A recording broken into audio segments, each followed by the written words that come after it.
Today I'm going to replace the wiper blade on my 2014 Ford Explorer. So we're going to start by removing it. You kind of see this little tab right here. You could probably do this by hand. I'm going to just use this flathead here. Push them in. See, it kind of separates there, and you just lift it off.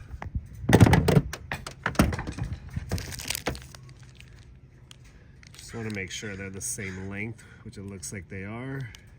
Take this one out of the bag. You can see this little hook here. What I'm gonna do is just feed that into here. Make sure it sits all the way flush. Kind of just squeeze it a little.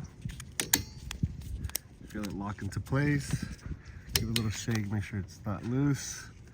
Then we're gonna remove the green liner. And then put it down. It's ready to go. So now I'm gonna show you on the rear one. It's a little different than the front. Using the new one as an example, you could kind of see this little opening here where it's gonna clip into. Basically on the old one, we're just gonna put a screwdriver here, pry it outwards. It should come off, and then we're gonna put this new one in place. It should just snap on.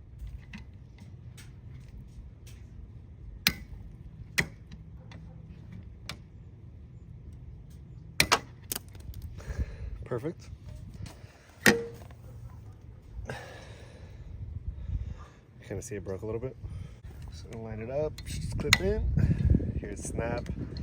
Give a little tug, make sure it's not coming loose. Take off the liner. It's ready to go.